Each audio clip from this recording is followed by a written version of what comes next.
Sikie watu ambao walimchagua Daktari Samia Suluhu Hassan kwa sauti yao na kwa kufanya upendo mkubwa, apumzike, asimame imara. Watu wa Simanjiro wako na yeye. Hata leo wale ambao wanasema uchaguzi ulikuwa ni batili, waambieni warudie uchaguzi sasa hivi. Watu wa Simanjiro watamchagua Daktari Samia Suluhu Hassan kwa kura nyingi zaidi. Kweli sio kweli, watu wa Simanjiro? Wangapi watamchagua Rais Samia kama ingesemekana uchaguzi uko sasa hivi?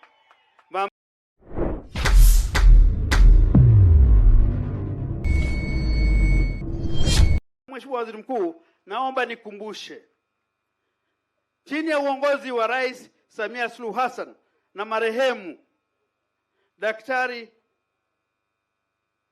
Pombe Magufuli walianzisha ile tume ya mawaziri 8 kuangalia uhusiano kati ya wananchi na wanyamapori.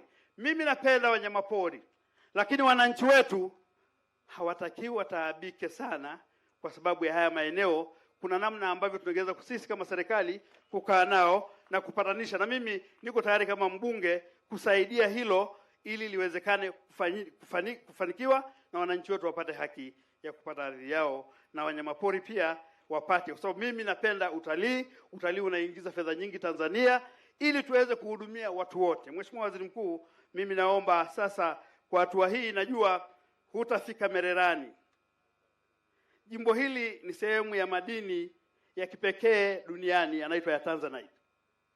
Mheshimiwa Waziri Mkuu, madini ya Tanzanite ni kuombe, imekuwa jioni kwa sababu ya barabara zetu na safari yako ya mbali.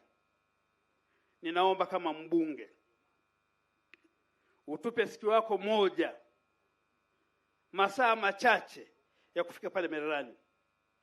Haya madini ya Mererani, wananchi walioko Mererani hawanufaiki nayo sana, mabroka hawanufaiki nayo, serikali inapata hasara, makusanyo yanaendelea kwenda chini.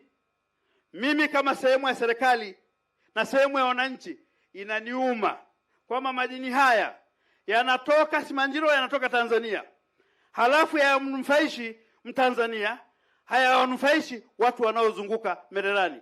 Mheshimiwa Waziri Mkuu, nakuomba, haya madini hatutayapata pengine duniani. Kama mbunge wa jimbo, ninakuomba muda wako wa adimu, tuiangazie macho Mererani. Madini haya yanufaishe nchi, yanufaishe wananchi, yanufaishe jamii yetu kwa ujumla, na serikali ipate kodi. Inauma sana. Natoa mfano mmoja. Wachuuzi wa madini wanaoitwa master dealers wananunua madini ya Tanzania gramu moja shilingi 600,000. Ukienda Melia Hotel, ukienda hoteli yoyote ya kitalii pale Arusha, kila mahali, madini haya carat moja inauzwa $800. Yaani kwa ile gramu moja ni karibu milioni 4, milioni 3. Lakini mtu wa kawaida analipwa 600,000. Kuna conspiracy ambayo ipo. Mheshimiwa Waziri Mkuu, inahitaji hekima ya serikali, hekima kubwa ambayo unayo na Daktari Samia Suluhu Hassan anayo. Nimefanya kazi kwa muda mfupi chini ya uongozi wenu. Nina imani kubwa sana. Ninaomba tuangazie madini yetu ili alete tija kwa kila mmoja wetu.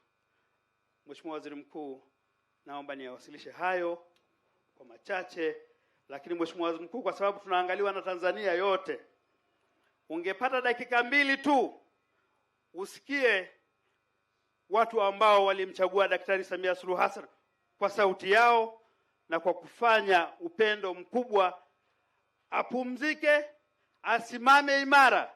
Watu wa Simanjiro wako na yeye. Hata leo wale ambao wanasema uchaguzi ulikuwa ni batili, waambieni warudie uchaguzi sasa hivi. Watu wa Simanjiro watamchagua Daktari Samia Suluhu Hassan kwa kura nyingi zaidi. Kweli sio kweli, watu wa Simanjiro? Wangapi watamchagua Rais Samia kama ingesemekana uchaguzi uko sasa hivi? Mama Samia oye! Baada ya kusema hayo, Mheshimiwa Waziri Mkuu, mimi nasubiri maelekezo yako. Nipo tayari kutekeleza kwa sababu serikali hii mmenipa heshima ya kuwa ndani ya serikali kwa mara ya kwanza tangu nizaliwe. Ninashukuru kwa niaba ya watu wa Simanjiro. Mwenyezi Mungu akubariki huko unakoenda, wasalimie na mshukuru Mheshimiwa Rais na Makamu wa Rais kwa niaba ya watu wa Simanjiro. Asanteni watu wa Simanjiro, Mungu awabariki sana. Lakini naomba nimshukuru mkuu wangu wa mkoa, nimshukuru sana DC wangu. Asanteni, asanteni. Wakati wa uchaguzi hatukuwa na tukio hata moja ndani ya mkoa wetu na ndani ya Simanjiro. Mungu awabariki sana. Asante sana, asante sana.